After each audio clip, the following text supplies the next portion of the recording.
Hola, buenos días con todos. ¿Qué tal? Buenos días, buenas tardes. Mi nombre es Fiorella Gil y seré la moderadora de esta sesión. Primero me gustaría hacer algunas precisiones técnicas para que se tenga una mejor experiencia. Les agradeceremos mantener su micrófono y cámara apagada a fin de evitar ruidos externos. Las preguntas se manejarán al final del evento. Durante la sesión, les pedimos colocarlas en el botón de su barra de herramientas de Q&A. Yo trasladaré el máximo de números posibles a nuestro experto en función del tiempo que manejemos. ¿Ok? Y damos inicio ahora a la sesión. Esta es la agenda del día de hoy. Eh, en nombre de la Academia de Data e Inteligencia Artificial, les damos la bienvenida al webinar de Big Data, Evolución del Cloud Computing. La agenda tratará sobre este contenido como preámbulo al curso especializado de Big Data. Realizaremos un recorrido sobre la herramienta de Apache Spark. El expositor invitado que nos acompaña es Luis Chávez.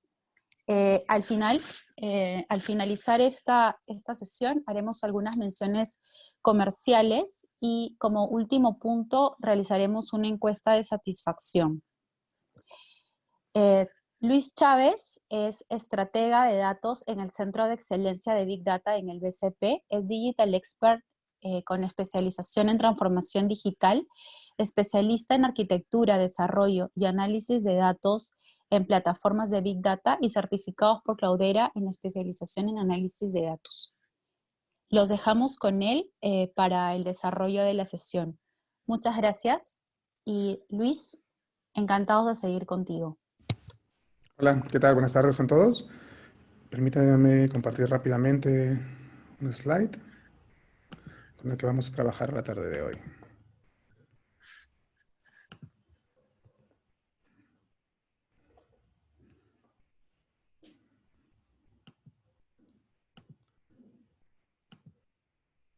Ok, denme un segundito, por favor.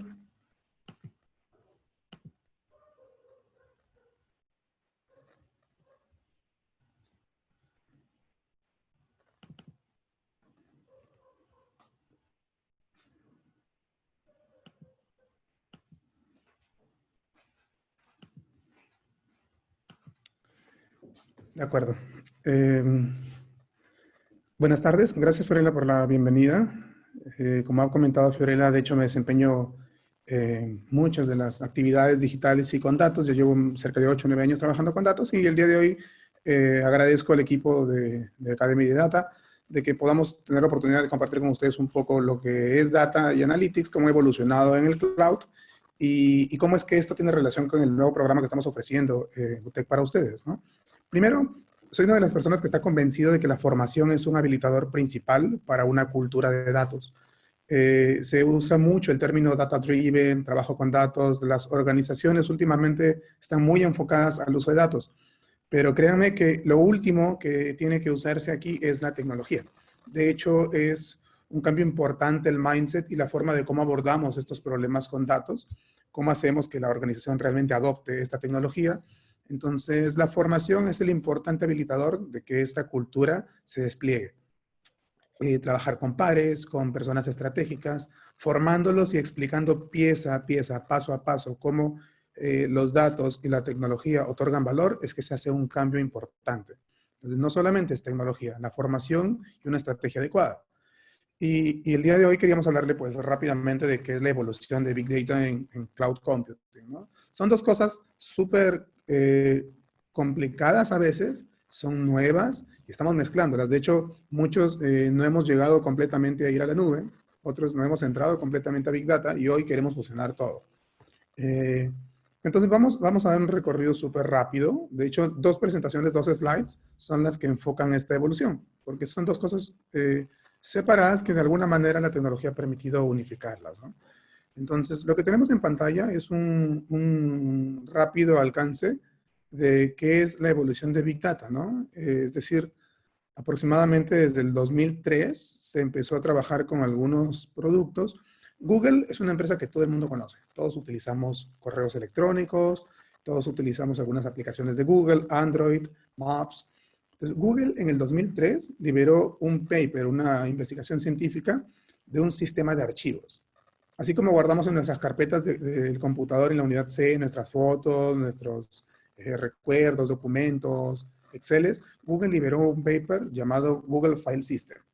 Y era revolucionario porque no hablaba de una sola computadora, hablaba de un diseño que permitía guardar cientos de terabytes en un montón de computadoras baratas. Era un hito. Así que alguien tomó este paper y empezó a diseñar algunos productos, empezaron a hacer algunas pruebas. Se empezaron a desarrollar durante el 2004 y 2005 algunos software que permitan aprovechar toda esta capacidad de cómputo nueva. Y en el 2005, un autor llamado Doug Cutting empieza a desarrollar lo que ahora muchos escuchan como Hadoop. Las personas que trabajaban en cómputo en el año 60, 70, tenían computadoras súper fuertes, súper potentes, algunas se llaman mainframes, y muchos de los sistemas antes de las bases de datos eran archivos. Sin embargo, luego crecieron las bases de datos. Cuando las bases de datos llegaron a un límite, tienen ciertas restricciones, volvimos a la lógica de archivos, pero con grandes cantidades de datos, y eso fue lo que liberó Google. Entonces, Doug Cutting lo que hizo es crear Hadoop basado en este paper. Y Hadoop se convirtió de alguna forma en la siguiente etapa cuando empezamos a usar bases de datos.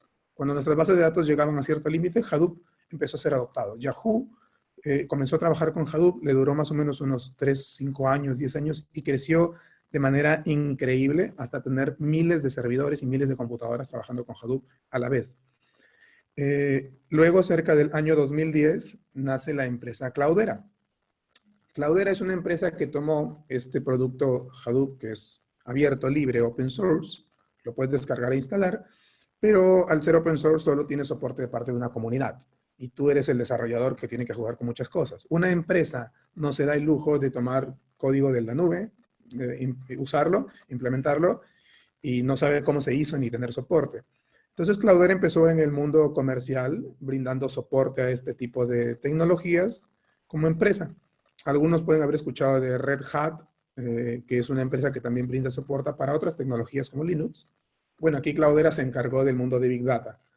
Así que Cloudera durante los próximos años empezó a desarrollar una serie de tecnologías junto con otra empresa llamada Hortonworks. Entonces, cerca del 2010, 2012, empezaron a crear nuevos productos porque la tecnología desarrollada al inicio en el 2005 por Doug Cutting, Hadoop, funcionó muy bien. Empezó a funcionar con inclusive análisis como SQL para aquellos que ya venían trabajando bases de datos, pero la velocidad no era su fuerte. Así que por el año 2011 se libera este producto llamado Spark. Si pueden ver en el gráfico, no solo en las flechitas de años, sino en la parte superior macro, hay un cuadro verde agua que dice por lotes, que abarca desde el 2005 al 2011. Pero la cantidad de información creció y necesitábamos muchísima más data, muchísima más velocidad, nuevas estructuras de información. Así que no nos bastaba con un producto que era un poco lento. Y así que nació Spark. Spark y Storm, que son dos tecnologías que fueron diseñadas para trabajar en tiempo real. A partir del 2011 empezaron a cambiar mucho la forma de cómputo. Así que empezó a trabajarse mucho en tiempo real. Ya no solo la información en lotes, es decir, la información del día de ayer, la información de 1 hora, de 2 horas, de 20 minutos, no. Hablábamos de, necesito la información en menos de 2 milisegundos, de 1 minuto, de 1 segundo. Y Spark nos permitía empezar a trabajar esto. En el tiempo Spark ha ido evolucionando.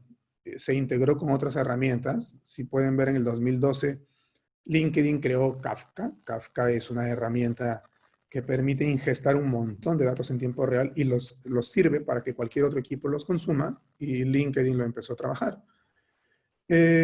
Nathan Mars es una persona que trabajó también desde el 2008 con Twitter, trabajó con LinkedIn, trabajó en una serie de diseños de Big Data. Hubo un mundo muy específico para estas personas. Y diseñó algo que le llamó arquitectura lambda en el 2012, que no son tecnologías, es un diseño, es un concepto. de cómo podía yo enlazar la información batch, lo que me llega con un día de desfase, 2 días de desfase, con la información que me llega en milisegundos. Cómo como usuario puedo tener la misma experiencia de ver, por ejemplo, mis finanzas de hace una semana, los gastos de hace un día, de hace 3 horas, y apenas estoy haciendo un consumo digital, verlo reflejado en mi estado de cuenta en un solo lugar. Experiencia usuaria es limpia, es sencilla, pero por detrás hay todo un diseño tecnológico. Y Nathan Marks nos ayudó a hacer un diseño de ese tipo. No podríamos tener experiencias de ese tipo si su diseño no hubiera nacido en el 2012. Spark era muy buena, sigue siendo muy buena, es un estándar súper desarrollado, pero hay empresas que requieren aún mucha más especialización. Y no es el estándar, son empresas, por ejemplo, LinkedIn, Spotify, tienen cientos de petabytes. Ya no hablamos de gigas, no hablamos de teras, hablamos de petabytes. Y para tareas muy específicas utilizaban otros motores. En el 2012 nace SAMSA, por ejemplo. Una de las limitantes que nosotros tenemos como recursos de cómputo normalmente es la memoria. Es decir, tenemos laptops de 1 TB de disco, 500 GB de disco, tenemos servidores enormes, pero nuestras laptops tienen 16 GB de RAM, 32 GB de RAM, no llegan al terabyte o más. Entonces, la memoria RAM siempre es una limitante, pero su velocidad es súper espectacular, es muchísimo más alta que disco. Así que alguien dijo, si Nathan pudo hibridar la información bachera de un día a 2 días con la de tiempo real y lo hace usando discos, ¿por qué no lo hacemos más rápido? ¿Por qué no lo hacemos en memoria?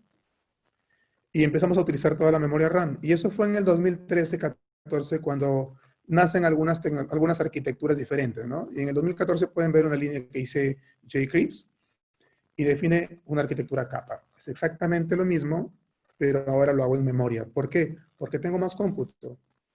Entonces, noten un poco que estas fechas no están solamente ligadas a computadoras en casa. Muchos de estos descubrimientos se hicieron y se implementaron en cloud. ¿Por qué? Porque cloud tiene sus ventajas. Cloudera en el 2015 libera otro producto llamado Kudu. Google empieza a liberar Beam. Algunos ya conocen a Amazon, Azure, Google. Cada uno tiene una cantidad de productos para análisis de datos y su ola de despliegue se dio aproximadamente en el 2012, 2013 hacia adelante, donde no podría graficar la cantidad de productos que se han liberado para datos aquí. Pero, ¿dónde quiero llevar esta primera línea de tiempo? En que nosotros hemos trabajado con datos todo el tiempo, pero hay empresas que poco a poco manipulan más datos. ¿Por qué en el 2004, en el 2005, se creó Hadoop? Porque la empresa no empezó solo a utilizar la información que ya conoces, bases de datos, documentos, no. Empezó a usar la información que no tocas. Las grabaciones, los documentos en PDF, los documentos en Word, la cantidad de registros de voz, las marcaciones de los empleados en los sistemas digitales. Entonces, el video, se empezó a utilizar mucha información sin forma, sin estructura, que nosotros las tenemos en nuestras empresas, pero que no la usamos. Y así a medida que ha ido evolucionando la necesidad de analizar datos, han ido evolucionando las herramientas. ¿Necesitamos todas estas herramientas para nuestro trabajo? Posiblemente no. ¿Necesitamos entender las core y cuáles son las más utilizadas? Sí, es importante. En el contexto de transformación digital en el que estamos, sí, lo es. Ya es una tarea nativa trabajar con datos. Entonces, este slide lo van a tener ustedes para que luego puedan revisar las fechas a detalle, pero más o menos hay una evolución enorme de análisis de datos, de información bachera, con un día, 2 días de desfase, a tiempo real, ¿no? Inclusive algunos híbridos. ¿Y cómo ve el cloud? Ok. Este gráfico es un poco más detallado, ¿de acuerdo? De hecho, las primeras menciones de la nube en la literatura se halla en la parte izquierda, en verde. Déjenme acercarme para que lo puedan ver. Me confirman, por favor, si lo pueden ver. Ok. Las primeras menciones empiezan desde el 95, 96. Y era literatura. Era aún algunas testing, algunas implementaciones base. Ok. En la línea turquesa, lo que pueden ver es el periodo de inicio ya de implementaciones. Y noten que hay un nombre enorme con AWS, Amazon Web Services. Aquí hay algo que es importante. Amazon es una de las empresas que tiene muchísima más experiencia en productos en cloud. Tiene muchos más años, muchas más experiencias de usuarios y ha logrado un desarrollo súper personalizado. No quiere decir que que Azure de Microsoft y Google no lo tengan, sino que hay muchos productos más detallados en Amazon, tiene mucha más experiencia. Pero no se trata de elegir un vendor, se trata de elegir el producto que más te ayude. Entonces, Azure, por ejemplo, el año pasado, logró un contrato con el Ministerio de Defensa de Estados Unidos que asegura los próximos 10 años en cloud. No me imagino cómo puede cambiar el mercado cloud con un contrato de ese tipo y con la cantidad de requerimientos y productos que puede estar liberando los próximos años. Entonces, no estoy llevando toda mi organización solo a una nube, sino me conviene hacerlo de forma modular. Como ven, AWS es el más antiguo, desde el 2012. Y este gráfico viene seguido por dos bloques que hablamos de generaciones de desarrollo. La naranja, que hablamos de más o menos la primera generación de productos en la nube, ¿okay? Y hablamos de una de color un poco púrpura, que es la segunda generación en la nube. Entonces, hay una serie de hitos importantes. En el 2005, noten que dice Big Data inicia a convertirse en popular. Entonces, ya en el cloud hablamos de Big Data en el 2005. Claro, Hadoop y Yahoo eran organizaciones que estaban en cloud. Entonces, debieron empezar a llevar esta información a cloud. Luego hay una serie de nuevas empresas, ¿no? Dropbox, no sé si alguno se acuerda de Dropbox. Funda también un sistema de archivos y empiezas a compartir los archivos y Dropbox manejaba un montón de información. Más o menos por el 2009, 2010, se lanza Microsoft Azure. ¿Qué sucede? Microsoft tenía como producto estrella su sistema operativo Windows y su sistema operativo era para equipos de cómputo locales de casa y para equipos de empresa. Sin embargo, el cloud se volvió un mercado enorme, espectacular. Así que lanza Azure y empieza a madurar. ¿Ok? Mientras Amazon ya empieza a lanzar algunos productos un poco más maduros. En la segunda generación de desarrollos en el cloud, ya se empiezan a ver algunas cosas de real time con AWS. Veamos el hito del 2013. Entonces, los diseños que hemos visto hace un momento con productos híbridos ya estaban siendo adoptados por una nube. ¿De acuerdo? Y en el 2013, en la parte superior, hablamos de DevOps. ¿Qué es DevOps? Todo este mundo de data, de tecnología, cloud, requiere un equipo, no requiere que tú lo sepas, requiere que tengas un equipo de software, que esté familiarizado con las prácticas de software, porque este mundo de software. Si bien hay mucho software sencillo de usar, requieres algunos desarrollos. Y DevOps es una cultura, es una consecuencia de la agilidad. Cuando hemos hablado de agilidad y muchos hablamos de ceremonias Scrum, de ceremonias donde trabajamos de forma más rápida, no solamente son las ceremonias, necesitamos tecnología que nos ayude a hacerlo más rápido. Imagínense que estas empresas en el cloud como Airbnb, Uber, Google, hacen cambios en sus productos, en el software, en sus aplicaciones, y las ponen en producción a nivel mundial en un día o 2 días. En un día hacen un cambio en la mañana y lo puedes ver a nivel mundial desplegado en la tarde. Esa velocidad de desarrollo es porque hay tecnologías que están ligadas a la agilidad. Y esta es la cultura DevOps que inició ya en la nube desde el 2013. Nosotros estamos empezando a abordar muchas de estas cosas. También hay tecnologías como blockchain que nos permite asegurar una identidad espectacular de cada cliente. Por ejemplo, blockchain te hace que un producto o un objeto tenga una identificación única, imposible de clonar, de duplicar. Por lo tanto, es muy, muy difícil de hackear. Actualmente se puede utilizar para seguridad o para algunos procesos electorales. Hay una aplicación que se está utilizando en este escenario de COVID que se llama Me llamo David. Ha sido desarrollada por el Banco Interamericano de Desarrollo, algunas empresas proveedoras como Everis, usando blockchain. Y lo que hace es que no brindes tu nombre, sino que brindes información de tu alrededor o tuya sobre síntomas, sobre cómo se está desarrollando el COVID, para anónimamente tener una información de cómo se está desplegando el COVID en Latinoamérica. Es en español, es free, y a través de blockchain mantiene la anonimidad del usuario y está en cloud. ¿Te imaginas la cantidad de datos que utilizan estas aplicaciones? Entonces es una tecnología que ya desde 2015 aproximadamente viene desarrollándose. Luego tenemos un poco del cloud basado en Internet de las cosas. ¿Qué es Internet de las cosas? Pues hace muchísimos años antes de que existiera el Internet, le llamaban desarrollo embebido.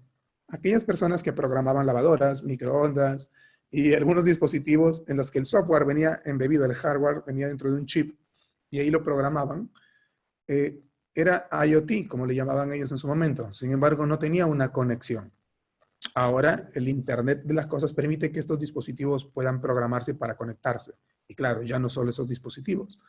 Tenemos dispositivos como algo llamado Raspberry Pi, tenemos una cantidad de sensores, cámaras, y todas las podemos tener interconectadas. Y eso llevó a que empiece a trabajarse algo llamado Edge Computing, que en el 2009-2010 era un paper, una publicación, y ahora se vuelve realidad. ¿Qué es Edge Computing en el cloud? Tienes un auto que se maneja de manera autónoma. Y imagínate si un sensor tendría que detectar a una persona y tratar de resolver la decisión en la nube. Es decir, conectarse, ir hasta la nube, esperar que el proceso responda y regresar. Una conexión que se corte o un milisegundo de demora puede generar un accidente. Así que el Internet de las cosas empezó como que a independizar y a llevar el cómputo al dispositivo independiente. Es decir, el cómputo, el procesamiento, el análisis en tiempo real se hace en el dispositivo. Y eso es algo llamado Edge Computing. Y mucho estamos viendo los autos que se han desarrollado, muchas de las interacciones de los autos eléctricos de Tesla, los autos de Google, usan Edge Computing y ahora se está aplicando para muchas aplicaciones industriales. Entonces, no es solo AWS quien está ya en este juego. A nivel del tiempo, desde el 2015 hacia adelante, mucho IBM, Google, Azure desarrollaron toda una cantidad de productos basados en la nube. Y para Big Data, de hecho, Google, Azure, Microsoft, AWS tienen sus propios productos. Sin embargo, Spark, que lo habíamos mencionado, no fue creado por ellos, fue creado por unos estudiantes de la Universidad de Berkeley, que decidieron luego crear su propia empresa llamada Databricks. Y Databricks ahora tiene su empresa en la nube.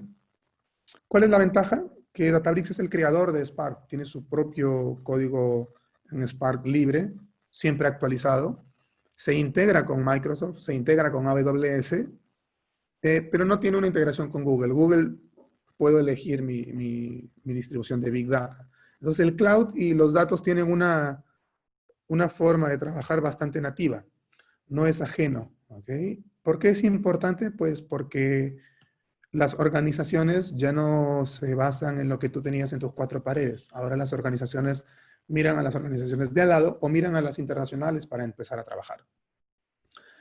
Entonces hemos pasado de tener nuestro computador personal en el que hacíamos todo el procesamiento, sufríamos horas de horas esperando que algo termine de procesar allí porque era muy, muy complejo, y si se caía, pues volvíamos a iniciar desde el día 1. Si alguno de ustedes ha trabajado hace algunos años con algunos equipos de ingeniería o con algunos software como son MATLAB, pues sufríamos de eso. No ejecutaba un programa, si el programa pasaba 2 días, se caía, tenía que volver a perder 2 días. He pasado de ese estadio a tener mi laptop como dispositivo de conexión y todo el procesamiento, toda la organización, toda la gestión la envío al cloud, inclusive mis datos para que se procesen. ¿Ok? Entonces, pues es muy diferente en este escenario las herramientas, las habilidades que necesito para construir una casa, que es mi equipo en casa, mi organización, mis 3 colaboradores, mi laptop, el análisis de datos de, no sé, algunos registros, 100 usuarios. Es muy diferente las habilidades como Excel, no sé, análisis en Python, a las habilidades que yo necesito para empezar a construir rascacielos o algunos edificios. necesito algunos arquitectos, necesito personas con experiencia en alturas, en estabilidad, en materiales. Y esta experiencia aplica para la analogía, ¿no? Em, un caso de uso de datos es el que tengo en pantalla, que hablo de modernizando Data Warehouse, pero es un caso. Big Data no es solo para análisis de datos. El desarrollo de aplicaciones como aplicaciones móviles es un caso de Big Data. Muchos de ustedes tienen Spotify, muchos de ustedes han usado un Uber, y antes de hacer análisis lo que hicieron es captar usuarios y poder gestionar la necesidad del usuario. Entonces, tener esa cantidad de aplicaciones requiere Big Data. Solo de cara al usuario, como aplicación. El diseño de una aplicación requiere de Big Data en ese volumen, en ese nivel. Y luego me voy al análisis. Pero nosotros en Perú, nuestra realidad no es que iniciamos con el desarrollo de aplicaciones. Recién estamos empezando con muchas startups y vamos a aplicar Big Data por ese lado. Muchas de las organizaciones que ya tenemos aquí en Perú sí tienen información almacenada. Muchas empezaron por una base de datos, algunas y muchas tienen un data warehouse y hacían cubos, análisis, gráficos, y eso lo han venido haciendo los últimos 20 o 30 años. Y está muy bien, perfecto, funciona. Sin embargo, lo que normalmente pasa en un escenario es que no nos basta el data warehouse. Como usuarios somos súper inquietos y algo nos hace falta. Así que empezamos a sacar la información y a hacer análisis externos. Los llevamos a Excel, a otras bases de datos, traemos información que el equipo de sistemas no nos brinda rápido, la organizamos como podemos, ni siquiera es información final, información solo transitoria, que tiene una estructura buena, mala, la acomodamos y la cargamos. Y esas necesidades fueron por las que nacieron herramientas que nos dé flexibilidad, que acepte formatos, que brinde más cómputo, como Hadoop y Spark. De hecho, para eso nacieron. Sin embargo, estamos dentro de las organizaciones haciendo este trabajo de forma aislada y hay 50 usuarios más que están haciendo lo mismo de forma aislada. Entonces ya salimos de las capacidades de nuestros almacenes de datos. Y es más, hay quienes ya empiezan a tener necesidad de datos en tiempo real, de Streaming Analytics. Y si se dan cuenta, son las capacidades que hablamos en un roadmap de Big Data que ya se habían creado hace años, solo que no las hemos ayudado a incorporar. Y pues es necesario nuevas habilidades para poder traer esta información. Las habilidades para construir esta casa son muy diferentes a las habilidades para empezar a construir poco a poco estos edificios, estos rascacielos. Y la inversión no tiene por qué ser tan grande. No tenemos que instalar servidores en nuestra casa. De hecho, el cloud es mucho, mucho más sencillo para levantar laboratorios, testear, me funciona, no me funciona, lo apago. Y el costo es bastante bajo comparando con la compra de infraestructura que tuve que haber hecho hace unos años. Entonces, modernizar un data warehouse es uso de la estructura actual del data warehouse, no la desecho, pero le doy capacidades nuevas. Y estos software, estos nuevos paquetes nos sirven para dar capacidades nuevas al análisis de datos. Y empecé con ese preámbulo de análisis de datos porque en Perú nuestra realidad es de que muchas organizaciones tenemos cantidades enormes de información que no estamos aprovechando. Muy pocas organizaciones están desarrollando aplicaciones completas. Pero Big Data es un mundo para todo, para aplicaciones, para análisis de datos, para hacer todo conjunto. Y el cloud es nuestra mejor herramienta en este momento. Sobre todo en el estadio actual, ¿no? La crisis actual ha golpeado a todos los países, ha golpeado a muchas empresas y pues el cloud es una herramienta que nos puede ayudar bastante bien, ¿no? ¿Qué es importante cuando empiezo a abordar cloud? Es importante que yo elija una forma de... y pues las empresas ya estamos en el segmento que está a la mano izquierda, que es on-premise. Todo lo tenemos instalado en casa, en nuestras oficinas. Algunas empezamos con algún roadmap híbrido, es decir, mandamos algunas cositas a la nube y seguimos trabajando en implementación en casa. Y está bien, está bastante bien. Y algunos tenemos la oportunidad de nacer completamente en la nube. Entonces, ¿cuál es la arquitectura de implementación que me sirve? Pues depende del caso de uso. Depende de la necesidad puntual que quieras resolver. ¿Okay? Depende de si quieres probar, experimentar o resolver un problema puntual. Y cada una puede aplicarse aquí. Y algo importante es, ¿necesito realmente el cloud? ¿Necesito realmente Big Data? Son preguntas que tienes que aprender a responder antes de tomar una decisión. De hecho, en on-premise, en tu implementación en casa, a lo mejor estás utilizando mal los recursos y aún no es el punto para irte por una herramienta completa de Big Data o una herramienta completa de cloud. Y puedes resolverlo en modo local. Pero créeme, es súper necesario que ya consideres utilizar una herramienta de Big Data o cloud para la transformación digital de este año o del próximo año. El Estado mismo está haciendo un plan de planificación y transformación digital los próximos 10 años. No creo que nosotros en las organizaciones, que no necesariamente son del Estado, estemos a un ritmo menor. Así que es clave tener una estrategia de este tipo. Eh, y algunas de las cosas que queremos aclarar, ¿no? ¿Qué significa realmente una estrategia cloud? No es tan sencillo como solo elijo un producto, o elijo todo, o elijo una hoja de ruta que un proveedor me da. No. Una estrategia cloud es un documento de 10 a 20 páginas que sea una guía. Es un documento constantemente en mantenimiento, es una hoja viva y está dirigido por la estrategia de negocio. No es posible que un área de TI, una usuaria, un usuario requiera irse a Google y se lleva todo, porque toma una decisión unilateral. Estaría abordando mal el problema, estaría posiblemente embarcándose en una bola de nieve que luego decanta en costos innecesarios, en implementaciones muy caras. Claro, tiene la facilidad de apagarla, pero que la estrategia de negocio sea quien la guíe. Es amplia, necesitas roles que te ayuden en desarrollo, en arquitectura, en esta estrategia, porque lo que decía hace un momento, ¿no? Me quedo on-premise, llevo algunas cositas, así que puedo alquilar en la nube infraestructura o plataformas o software como correo o datos como servicio. Entonces, ¿qué necesito? Necesito una claridad de qué quiero resolver. Y es por eso que es un esfuerzo en equipo. ¿Qué no es? No es una hoja paso a paso. No es, primero voy a elegir al vendor, luego voy a hacer el checklist de qué quiero, luego voy a hacer una migración completa. No, estoy haciendo una planificación súper estructurada y no resolviendo un problema de negocio.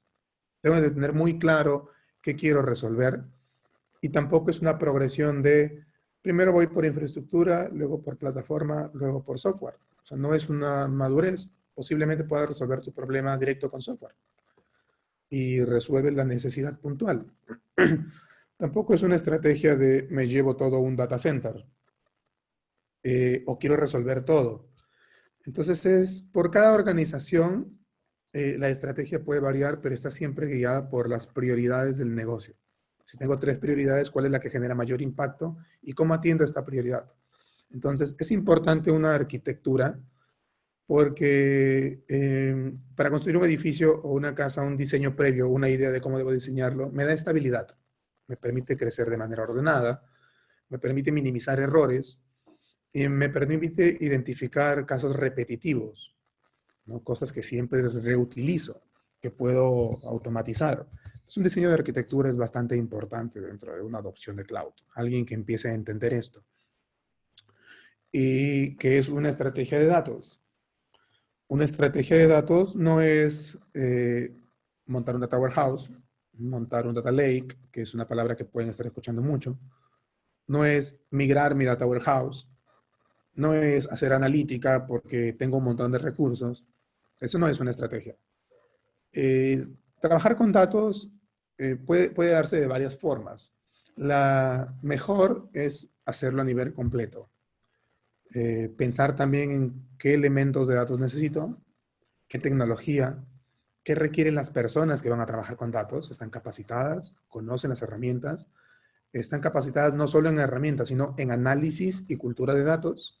Es decir, son éticos, puedo confiar la seguridad y privacidad de mis datos en estas personas, están preparadas para afrontar eso.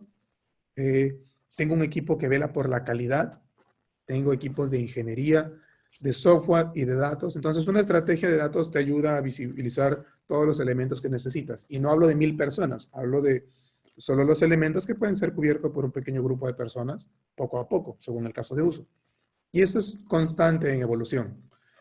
Y nuevamente, es dirigido por el negocio. No es un proyecto de 4 años en el que quiero guardar toda la información del mundo y la voy a analizar a medida que el negocio crea que pueda usarla. No, resolvamos un problema de negocio puntual y vamos desarrollando problemas de negocio. Así que no es la forma normal como cambiamos, como trabajamos con datos. También es un cambio cultural. Es un mindset bastante diferente a cómo trabajábamos en proyectos tradicionales. Y aquí viene la agilidad, de hecho, ¿no? Entonces, sé que algunas de las preguntas las íbamos a pasar hasta el final, pero no sé, Fiorella, ¿tú crees que podemos responder una o dos preguntas, quizá? Por supuesto, en el botón de preguntas y respuestas, los invitamos a poner sus consultas. Eh, pero sí hay una. Haciendo referencia a tu mensaje de que la herramienta debe servir a la estrategia del negocio, ¿nos podrías comentar los casos de uso que has aplicado, en donde los has aplicado en tu rol? Sí, sí.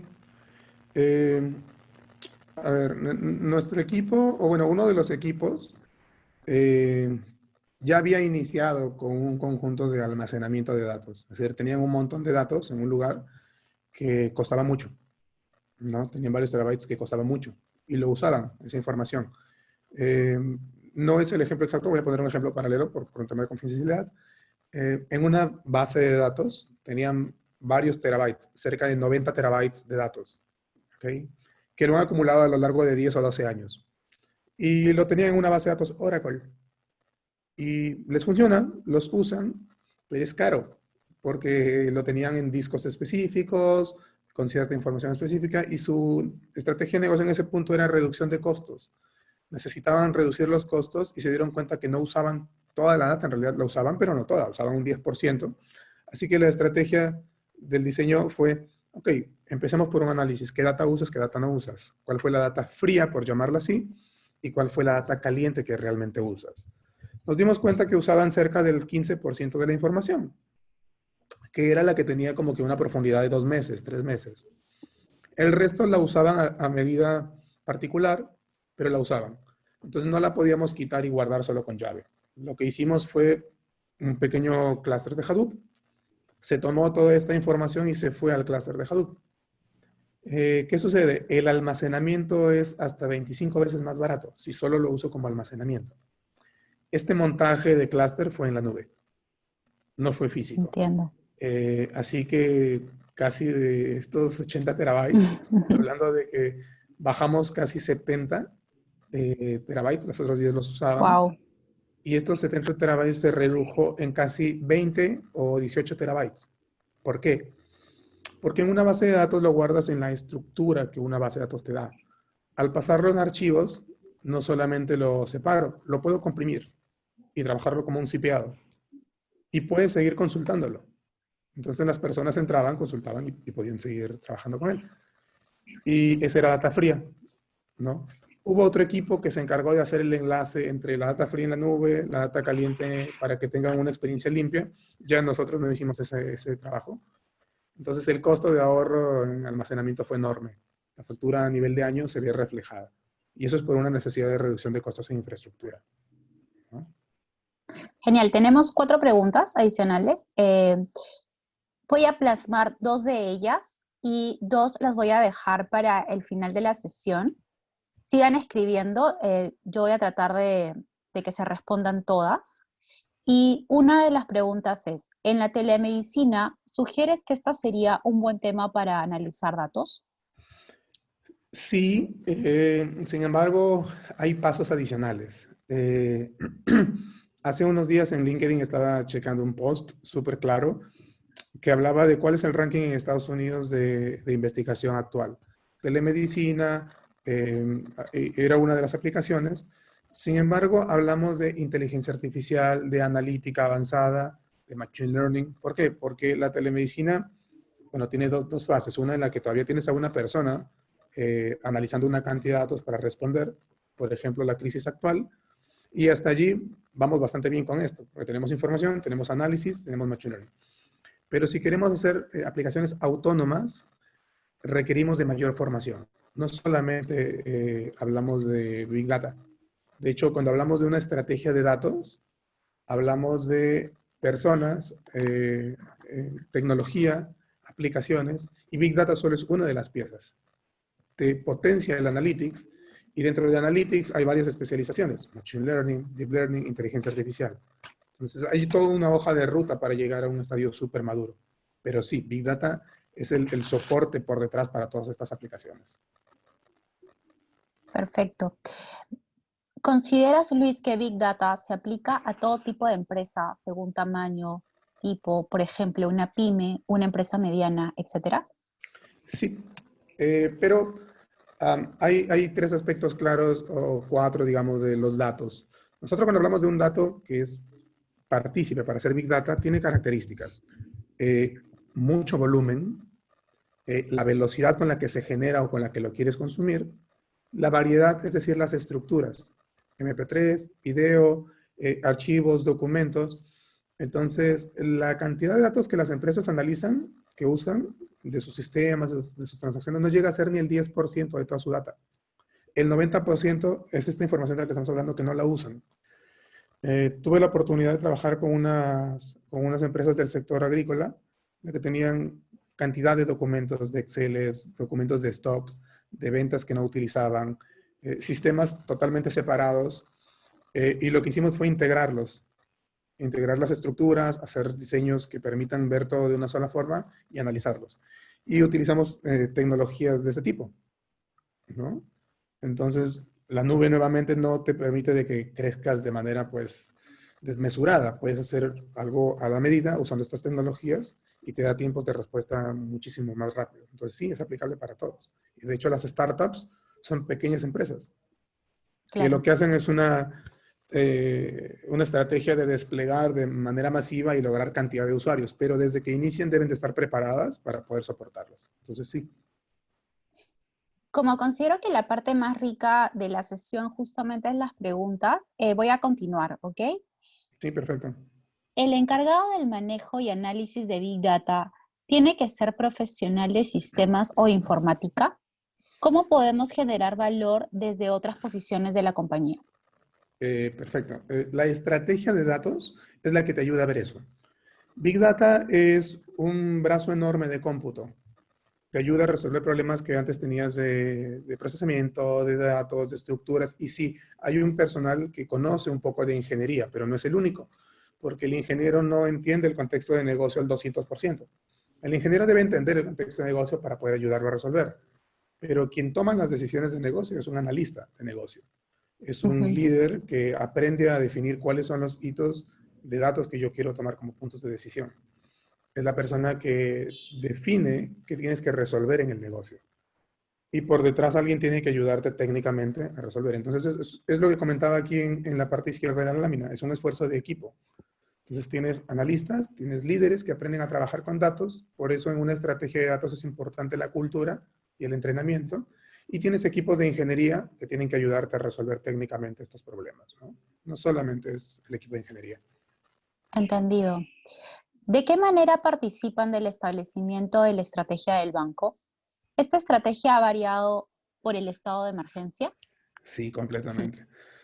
De hecho, tenemos la oportunidad de pertenecer al Centro de Excelencia. Constantemente hay retos de dos tipos, ¿no? Los retos que nos ayudan a ayudar al banco a funcionar ahora, a resolver necesidades actuales. Y como Centro de Excelencia también tenemos equipos que tienen que ver el futuro, hacia dónde tenemos que ir, que hay que preparar para mañana. Ujú. Sin embargo, en la coyuntura actual, por ejemplo, no hay mañana. Ahora hay un plan a nivel internacional de que las empresas primero tienen que subsistir, tienen que sostenerse, para luego empezar a hacer una reactivación, que el Estado de hecho está haciendo en fases. Nosotros pasamos por lo mismo. Muchos de los proyectos se están despriorizando, se tienen que desatender porque no es prioridad. Y a eso vamos, con que es el negocio quien debe dirigir la estrategia. Y nosotros, desde la parte tecnológica, análisis, ingeniería, tenemos personas de data science, aplican todo este conocimiento para los nuevos criterios del negocio, las nuevas prioridades. Entonces, hemos cambiado por completo la estrategia y estamos para eso. Entendido. Todos. Los datos de recursos humanos son enormes, mal levantados, mal guardados y peor utilizados. Pero tienen un tema con la confidencialidad y seguridad del mismo. ¿Recomienda su uso? Por supuesto. Ahora mismo, las empresas deben de velar por dos cosas. La buena experiencia del cliente, desde la perspectiva sanitaria, desde la perspectiva de la emergencia de salud en la que estamos, y la experiencia del colaborador. Entonces, no es posible que en un estadio como el actual estemos mal. En cualquier organización el colaborador es pieza clave, necesitas analizar esa data, pero para eso existen normas de privacidad, leyes de protección de datos e inclusive formación ética para las personas. Entonces, toda persona que pueda tener acceso a los datos no necesariamente va a ver la dirección y el número telefónico, que son datos sensibles. Seguro no los necesito, porque quiero analizar cómo se comporta, cómo aprende, cómo se está desempeñando. Pero cuando los necesite, deben haber niveles de seguridad. Personas autorizadoras, personas que monitoreen el uso y, claro, un perímetro de seguridad técnico que te alerte si alguien está sacando información. Entonces, todo eso nos lo brindan las tecnologías en cloud y las políticas que tú tengas que definir. Pero, de hecho, es información riquísima para que tu organización se pueda mover y puedas identificar inclusive quiénes son las piezas clave, ¿no? Para que las ayudes a desarrollarse. La última pregunta para esta sesión. Luego vamos a hacer un recorrido muy rápido sobre la herramienta de Spark que comentamos al inicio. Y para que ustedes puedan ver su funcionalidad, vamos a compartir la presentación de Luis junto con un link que les va a dar acceso a este notebook de datos para que puedan seguir los pasos que él ha hecho y poder experimentar. ¿Ok? Entonces, la última pregunta de esta parte de la sesión sería, para quienes tenemos conceptos generales asociados a la transformación digital, entre ellos el uso de Big Data, ¿qué camino necesitamos recorrer para alinearnos profesionalmente, sobre todo hoy en día que todos debemos reinventarnos? Depende. Hay varias líneas profesionales. De hecho, los datos son una de las piezas clave de la transformación digital. Las empresas que no analizan sus datos están destinadas a morir porque no sabes cómo se están comportando. Entonces, hay líneas técnicas especialistas en las que tienes analistas, y hablo de analistas de tipo data science, ¿no? Con una formación analítica muy avanzada, analistas de negocio, que entienden aún las estadísticas básicas, pero se orientan más a las decisiones de negocio, ingenieros de software que ahora están migrando a ingeniería de datos, arquitectos de software, y esos son especialistas técnicos. Sin embargo, también tienes estrategia. Entonces, en la parte de estrategia es un poco de management y es un poco de visión, que también tiene que ver con el rubro de tu organización. Las personas que son de agro velarán por entender un poco mejor el mercado de agro y ver cuáles son las diferentes métricas que aplicar y cómo utilizar todo este background hacia allá. Y la transformación digital te lleva por el sector de agro. Entonces va por un lado más de estratega. Depende del rubro en el que estás, especializarte en el rubro de mercado, entender cómo funciona esta línea de mercado y tratar de soportarlo con estrategias de cloud, arquitecturas y saber qué necesitas a nivel de personas, sobre todo, y cómo cambiar la cultura. La gestión de cambio cultural es una pieza importante que debes conocer como parte de la transformación digital. Entonces, yo creo que como manager, como gerente o líder, debe tener toda esta capacidad de skills y poder entender cómo ayudarse del resto de profesionales de especialistas. Pero la parte especialista, dejarla a los especialistas. Porque también pasa que a veces los managers tomamos decisiones técnicas que nos pueden llevar a cometer errores. Para eso hay especialistas. Entonces hay que conocer todo el espectro, ¿no? No hay solo una especialización, pero puedes elegir cualquiera de estas, especialista o manager. Totalmente de acuerdo. Entonces, continuamos con el recorrido. Tenemos pocos minutos. Igual ustedes saben que esta sesión va a quedar grabada. Les vamos a compartir el video, la presentación y el link que les comenté. Gracias, Luis. Continuamos. Perfecto. Entonces, uno de los puntos que estaba en la siguiente presentación antes de pasar a la herramienta era, ¿por qué me registraría en el programa? Bueno, en el programa tratamos de cubrir estrategias de datos, cómo ayudarlos a definir sus estrategias, cómo ayudarlos a operar estas estrategias. empezamos a cubrir qué significa una arquitectura, por qué la importancia, qué consideraciones tener, y luego dentro del programa estamos especializando al detalle en una herramienta, principalmente Spark, y cómo interactúa con todo este ecosistema de datos. Spark es un estándar de desarrollo para datos a nivel internacional. No solamente personas en Perú, en Latam, Colombia, Chile, Brasil, Argentina y en Estados Unidos y Europa se trabaja con Spark. Seguimos operando con una cantidad enorme de personas en diferentes lugares del país en Spark. Entonces, podrías tener una empleabilidad súper buena tanto aquí como afuera y sobre todo si quieres seguir estrategia de datos, pues los primeros módulos de estrategia Data Driven y de arquitectura te van a ser súper útiles, ¿no? La idea de entrar al detalle en la herramienta es de que te desmitificas de lo que se puede y no se puede hacer. Entonces ya no solo es un libro, estás rozando la herramienta y te das cuenta de las limitaciones o de las ventajas que tenga para tus necesidades. Entonces el programa de Big Data trata de cubrir todo eso dentro de las sesiones que estamos desarrollando. Esto que está aquí es un roadmap como de madurez que lo pueden revisar luego a detalle, ¿no? Entonces, hablábamos un poquito de Spark y no sé si están familiarizados con Spark. Spark es una herramienta que tiene varias cosas. Eh, para aquellos que vienen de base de datos, SQL era el estándar, solo usábamos SQL y algunos software. Spark te permite trabajar en varios lenguajes, en Java, en Python, en Scala o en R. Los más populares son Python y Scala. Python porque tiene una comunidad enorme de personas y Scala mejora el performance de manera increíble. Hemos tenido procesos en SQL estándar y en Scala y la optimización ha sido hasta de 25 a 40 veces en velocidades.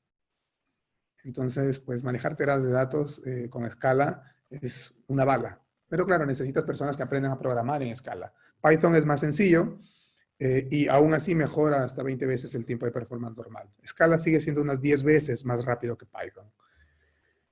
La ventaja de Spark es de que no solo tiene un módulo SQL, tiene SQL, puedo trabajar en tiempo real, puedo incluir librerías analíticas, puedo hacer otros paquetes que yo personalice y los incluya. Entonces, todas estas funciones están disponibles a través de varias capas, ¿no? Spark trabaja en clusters, no funciona. También puedo instalarlo en mi laptop, pero no tendría sentido aprovechar la potencia. En cambio, trabaja en cientos de computadoras distribuidas. Pero en la nube es más fácil. En la nube yo alquilo solo almacenamiento, o sea, una capa de disco, y en la parte inferior pueden ver que hablo de Hadoop, AWS, Google Storage, Azure, es decir, solo almacenamiento.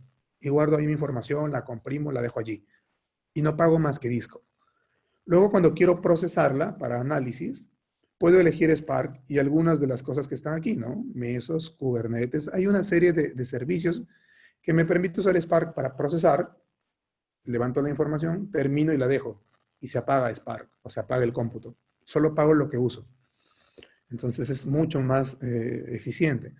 Queríamos hacer un recorrido súper rápido. Spark utiliza memoria, trabaja bastante más eficiente que cualquier otros procesos con los que he trabajado. Y para nuestro laboratorio queríamos utilizar Google de forma rápida.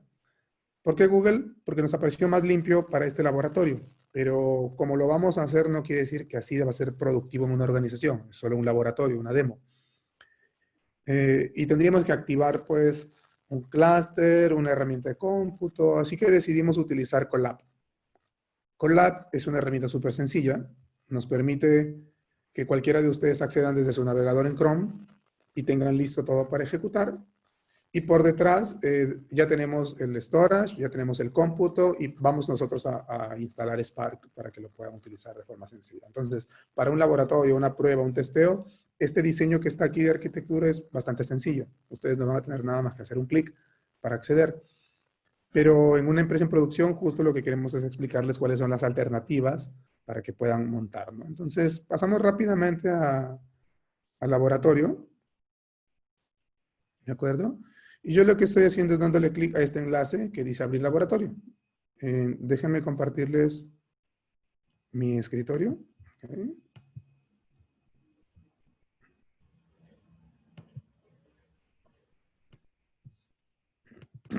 Confírmeme, por favor, si están viendo un escritorio que dice Colab. Sí, sí se ve. Ok.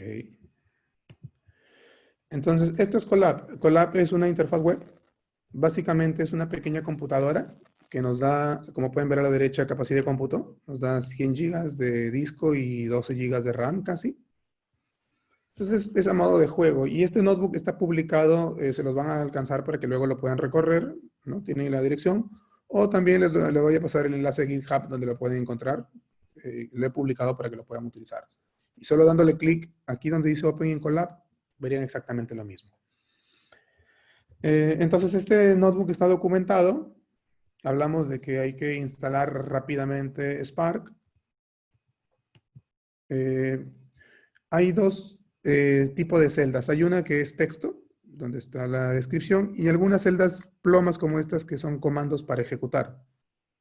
Nosotros nos ubicamos allí y solo le damos play a la parte izquierda o presionamos control enter, ¿no? Entonces, ¿qué está haciendo aquí? Esta computadora es una computadora Linux, la que Google me ha dado. O sea, al yo levantar un notebook, él me da una computadora Linux. Así que le estoy instalando Java 8 y aquí lo que está haciendo es, está yendo a la página web de Spark, ¿ok? Estados Unidos, Spark, está bajándose una versión de Spark que está comprimida.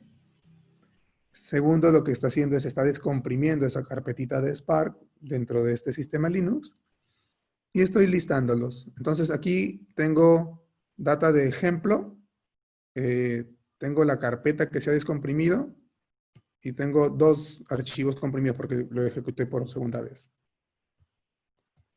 Luego aquí dice voy a instalar PySpark. ¿Por qué? Porque voy a usar Python. Entonces, ahorita para este laboratorio sí, lo estamos instalando paso a paso porque es una máquina en blanco. Ustedes lo pueden hacer desde casa. Pero cuando empecemos en el programa lo que tenemos es una infraestructura ya montada. De hecho, cada uno puede abrir una cuenta en el programa donde tienes toda una infraestructura con todo el entorno de ejecución Java listo, con Spark preparado y una serie de librerías para empezar a utilizar.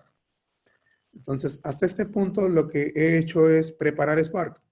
Arriba lo instalé en 3 líneas. Aquí le dije, ok, Java lo vas a encontrar aquí y Spark lo vas a encontrar aquí. Entonces la computadora ya sabe dónde puede encontrar los programas. Y básicamente creo una sesión. ¿Qué sucede? Spark funciona con un elemento llamado sesiones. ¿Y cómo me aseguro si funciona? Pues ya creé un pequeño objeto que se llama Spark. ¿Ok? Es este. Y al imprimirlo me dice, ok, has creado una sesión de Spark en memoria con la versión 2.4. Estás usando todo el servidor. Y aquí lo que hago es, ok, voy a mostrar algunos datos de muestra que yo ya tengo. De hecho, cuando abres un notebook de este tipo, ya te da datos de muestra. Entonces, lo que voy a hacer es la cabecera de estos 10 archivos. Es un archivo de texto, es un CSV, que se llama California Host Train. Entonces, me lo da Google, yo no sé exactamente qué tiene. Y dice longitud, latitud, el promedio del tamaño mediano de las casas, la cantidad de habitaciones, el tamaño de habitaciones, la población. Entonces, es un poco de información de las casas en California. Con Spark, ¿qué voy a hacer? Pues le estoy dando la ruta del archivo, en este caso es un CSV, y le digo a Spark que lo lea. Spark, read, lee un CSV, le paso el archivo, le digo, por favor, infiere el esquema porque tiene una cabecera. Así que leerá el CSV y él sabrá qué esquema es. Y una vez que lo ha cargado en este elemento, le digo que lo imprima. Le digo, imprímeme el tipo.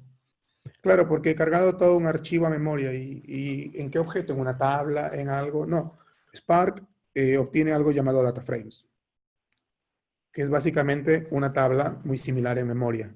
Y le ha dado por nombre data frame Spark, porque yo así le he puesto, ¿no? Puedo ponerle cualquier nombre, archivos CSV o datos, de acuerdo a lo que tú manejes. Así que puedo contarlos. Luego Spark cuenta cuántos registros hay. Hay 17,000 registros. Imprime, por favor, el esquema. Me está imprimiendo las cabeceras que ha leído. Entonces, este es el esquema. Digo, ¿cuál es el nombre de las columnas? Casualmente, le asigna el mismo nombre a las columnas de lo que el CSV tiene como cabeceras. Entonces yo luego puedo ir y elegir las columnas específicas y analizar los datos sobre ella. Así que le digo, muéstrame por favor los primeros registros y me va a mostrar los 20 primeros registros. Y se dan cuenta que ya no muestra el archivo crudo, ya muestra un objeto muy similar a una tabla. Y todo esto lo mantiene en memoria, no lo he guardado en ningún lado en disco. Es decir, lo mantiene en un lado de su memoria RAM y ahí sigue procesando. No lo has escrito en ningún lado, así que el procesamiento es súper veloz. Aquí lo que estoy haciendo es, esta no es una buena práctica, es para el laboratorio. Cuando hablamos de Pandas, Pandas es una librería que algunos que están seguro familiarizados con Python han utilizado. Pandas tiene cosas analíticas, estadísticas, y funciona bastante bien con pequeños grupos de datos. Cuando hablamos de terabytes, yo no haría esta sentencia porque Pandas no aguanta esa cantidad de datos. Pero le estoy haciendo aquí para describir algunas cosas estadísticas, un sumario, y me dice, ok, 17.000 registros, la mediana de cada columna, la desviación estándar de cada columna, el mínimo y el máximo de cada columna. Entonces, miren en cuántos milisegundos ha respondido a esta consulta con 17.000 registros. Y es súper fácil poder acceder a esta información. Pero para eso invoqué a una librería de Python. Entonces, luego yo también puedo hacerlo de forma nativa con Spark. Aquí lo hago, Scribe. Pero se dan cuenta que la interfaz gráfica no es exactamente igual, ¿no? La interfaz gráfica en la anterior, en Pandas, me lo hizo un poquito más limpio, más estructurado, mientras en Spark puro lo bota un poquito más, no tan limpio, podemos decirle así, ¿no? Sin embargo, bota los mismos resultados. Mediana, estándar, mínimo, máximo de las mismas tablas. Entonces yo me quedaría con esta línea si tuviera 1 TB de datos y el tiempo de respuesta sería súper rápido. La limitante ahorita para nosotros es la cantidad de memoria que nos está dando Google, que son, como puedo ver ahí en pantalla, 12 gigas. Entonces yo nomás podría levantar 12 gigas o 10 gigas en memoria. Y Spark tiene una serie de funciones, ¿no? Yo aquí no estoy usando SQL aún. Podría convertir este pequeño archivito a una tabla SQL en memoria, pero lo estoy haciendo de forma muy, muy rápida. Solo de escribir una de las columnas. Ya no quiero escribir todas, solo quiero escribir una. Y pues seguro algunos para temas analíticos generan datos aleatorios, así que al final puse una parte de generación de datos aleatorios, ¿no? Porque no quise cargar un archivo, entonces le digo a Spark, oye Spark, quiero que me generes un rango del 0 al 10 de forma aleatoria, ¿no? Y bueno, pues no hay más valores de 0 a 10 que de 0 a 9, ¿no? Y luego, pues lo que le digo también es hacer algún tipo de distribución, ¿no? Entonces yo puedo inclusive simular algunas distribuciones normales y lo que estoy haciendo es eso con Spark. No quiero que me simule datos, pero bajo un comportamiento específico. Entonces hay un comportamiento uniforme en base a una semilla y hay un comportamiento normal que tiene que ver mucho con una distribución estadística de los datos. Entonces puedo generar datos aleatorios para probar algunos algoritmos o probar algunas estadísticas con datos de ese. Entonces es una cantidad de librerías que tiene listas Spark y no hemos tenido que instalar casi nada en este laboratorio. Este código lo tienen libre para que ustedes puedan probar, acceder, modificarlo y voy a tratar de mantenerlo dentro de GitHub agregándole cosas. Pero con esto lo que quería demostrarles un poco es que la interacción realmente con Spark no es compleja. Las líneas de código que hemos hecho son muy pequeñas y de hecho cuando tenemos infraestructura más grande esto nos ayuda a analizar un montón de información, ¿no? Entonces se trata de hacerlo de forma más rápida, pero tenemos el notebook para que luego ustedes puedan acceder. Aquí está el notebook al final o en la página anterior pueden ir al clic al laboratorio y tendrán la misma página que acaban de ver para que lo puedan probar ustedes mismos. Muchas gracias, Luis, muy interesante. A continuación, presento a Daniel Quispe, él es asesor comercial, porque la explicación es preámbulo y la introducción a lo que vamos a ver en el curso especializado de Big Data, y hay algunos beneficios por la participación en este seminario que nos encantaría compartir con ustedes. Adelante, Daniel. Luego, igual continuamos con las preguntas que me han puesto en el chat. terminamos la parte comercial y yo las sigo exponiendo. Hola a todos, muy buenas tardes. Ante todo quiero agradecerles una vez más por estar presentes en este evento. Mi nombre es Daniel, soy asesor comercial del curso especializado en Big Data. Quería tomarme este espacio breve para poder darles algunos alcances adicionales por haber hecho el esfuerzo de estar presentes esta noche. Nosotros estamos proponiendo una tarifa normal para este curso de 3.500 soles. Es un curso que abarca 36 horas lectivas. Como bien lo explicó Luis, nuestra propuesta parte sobre un enfoque práctico y estamos dándoles a ustedes, por haber hecho el esfuerzo de estar presentes en este evento, un beneficio exclusivo de un 15% de descuento. Este es una tarifa especial, estará vigente hasta este lunes y tenemos también facilidades en UTEC a los interesados en inscribirse en nuestros cursos. En esta oportunidad contamos con un descuento especial tal cual está indicado allí, el cual puede ser fraccionado hasta en 4 cuotas sin intereses. Si desean más información o alcances, hemos estado en contacto tanto mi compañera Marisabel como yo con ustedes, tanto por teléfono, por correo, o después también nos estaremos poniéndonos en contacto a la brevedad con ustedes para darles el temario al correo y la presentación que ustedes están observando ahora. Estamos iniciando las clases este 9 de julio y bueno, invitarlos una vez más a poder participar de nuestro curso especializado en Big Data. Esperamos contar con todos ustedes. Cualquier consulta que tengan adicional, estamos manteniéndonos en contacto después del evento para poder ayudarles. Muy buenas noches. Gracias, Daniel. Con eso ha terminado de nuestro lado la sesión. Vamos a seguir con las preguntas. Esperamos que se puedan seguir conectados y luego vamos a hacer una pequeña encuesta de satisfacción. Perfecto. Ok.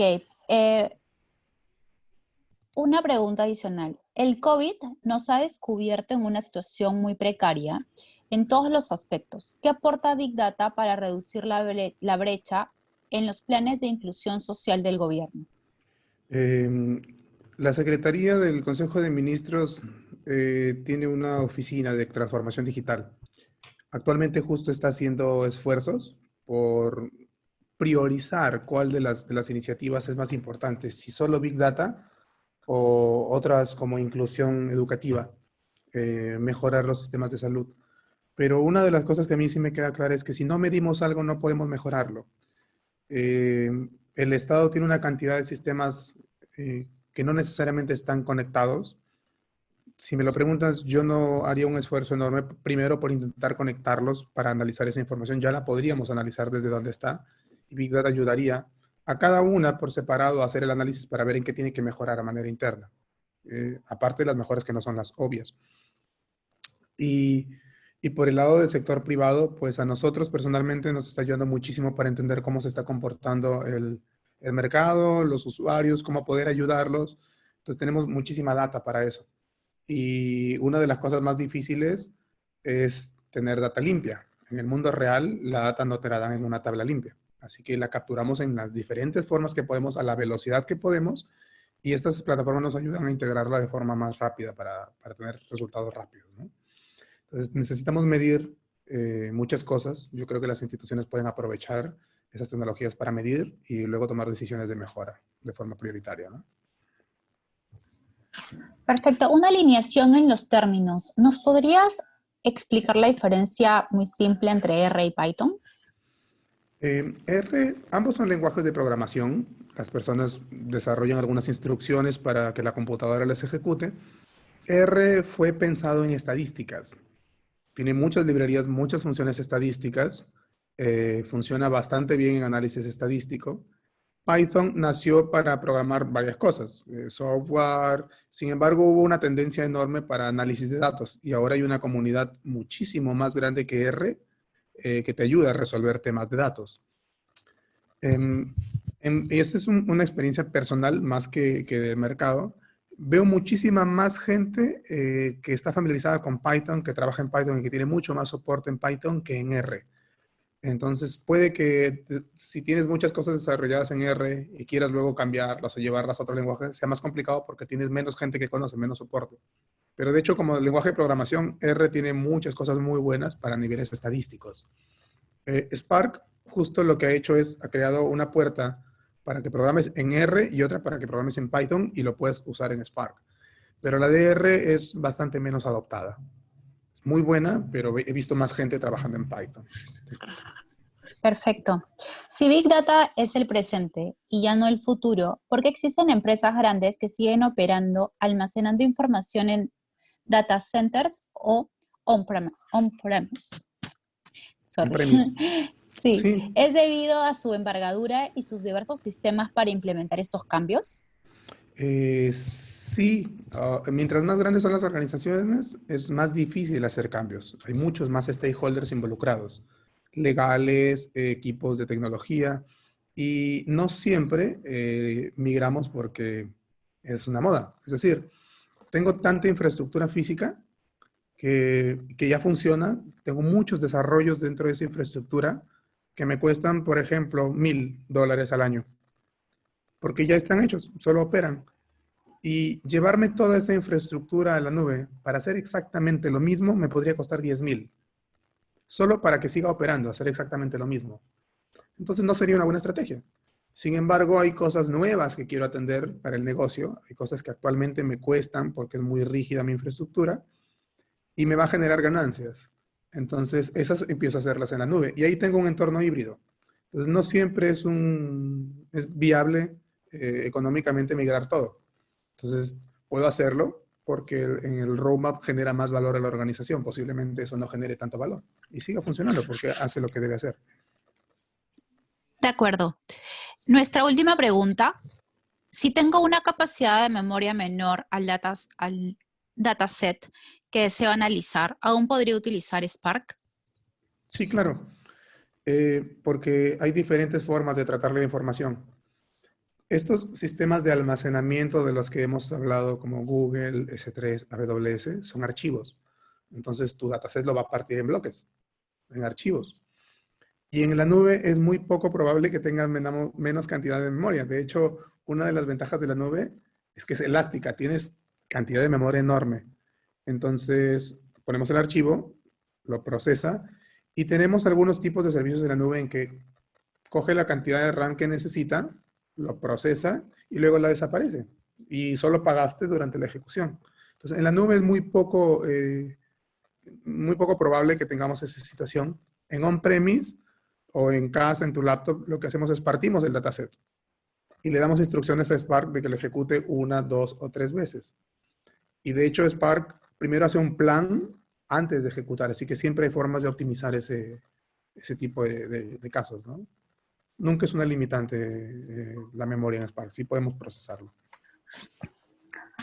Muchísimas gracias, Luis. Muchas gracias, Daniel, y a todo el equipo que nos ha acompañado el día de hoy.